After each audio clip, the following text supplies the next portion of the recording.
গ্রাম বাংলার ঐতিহ্যবাহী ঘোড়দৌড়ে প্রতিযোগী একটি মেয়ে, তাও আবার 11 বছর বয়স। একদল পুরুষকে পেছনে ফেলে সে এগিয়ে আছে সামনে। দর্শক, বলছি নওগাঁর তাসমিনার গল্প। শুরুতে শখের খেলা থাকলেও এখন পরিচিত সুদক্ষ ঘোড়সওয়ার হিসেবে। তাসমিনার ইচ্ছে একদিন পুলিশ বাহিনীর হয়ে ঘোড়ায় চড়বে সে। তাসমিনার সফলতার গল্প জানাচ্ছেন হারুনুর রশিদ চৌধুরী। ঘোড়দৌড়, হাওয়ায় দুলছে সোয়ারির চাবুক, পা দুটো আঁকড়ে আছে ঘোড়ার দুই পাঁজর। চেষ্টা নিজের ঘোড়াকে সামনে রাখার। এই দৃশ্য প্রতিটি ঘোড়দৌড়ের। আর সোয়ারির জায়গায় যদি থাকে কোনো শিশু, তাহলে দর্শকের উত্তেজনার মাত্রাটা হয় আরেকটু বেশি।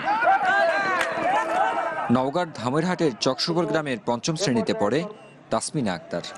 আরেকটা কাজ করে সে, ভালোবেসে ঘোড়ায় চেপে বসে। আর ঘোড়াও যেন তার মনের কথা বুঝে ফেলে এক নিমিষে। হাওয়ায় ভেসে সামনে এগিয়ে যায় দুজনের প্রথম হওয়ার স্বপ্ন। আমার বাবাকে বলি, বাবা আমাকে বড় ঘোড়া কিনে দাও। আমার বাবা বলে যে আমার অতলা টাকা নেই, আমি তাহলে তোমাকে কিনে ঘোড়া কিনে দেবো। ছোট থেকেই ঘোড়ার সাথে সখ্য তাসমিনার। বাবার ঘোড়ায় চড়ে এদিক ওদিক ছুটে বেড়ানোর শখই একসময় তাকে নামিয়ে দেয় ঘোড়দৌড়ের মাঠে। ইদানিং নিজ জেলার গণ্ডি ছাড়িয়ে তাসমিনা ছুটে বেড়ায় বিভিন্ন জেলাতেও। তার ইচ্ছে একদিন বাংলাদেশ পুলিশ বাহিনীর হয়ে ঘোড়ায় চড়ার। আমার মেয়েটা হয় যখন, সেখন আমার এক শাশুড়ি বললো, তোমার মেয়েটা ঘোড়ার আসে নাকি মা, খালি সবসময় ঘোড়ার নেশা করে। আমি লেখাপড়া এবার ক্লাস 6-এ উঠবো, এবার বৃত্তি পরীক্ষা দিলাম আমার সিঙ্গারপুর স্কুল। আমার একটা আশা আছে, আমি একটু পুলিশের চাকরি করব।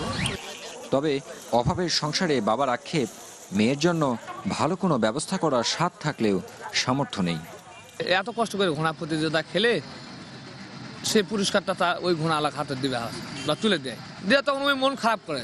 তো তখন ওকে আমি বলি যে মা, এত টাকা দামে ঘোড়া কিনা আমার সম্পদ নেই, আমি কিনা পারবো না। আমার বাড়ির জেলা ছোট ঘোড়া আছে, এলে দিয়ে 2-4টা খেলা খেলবো।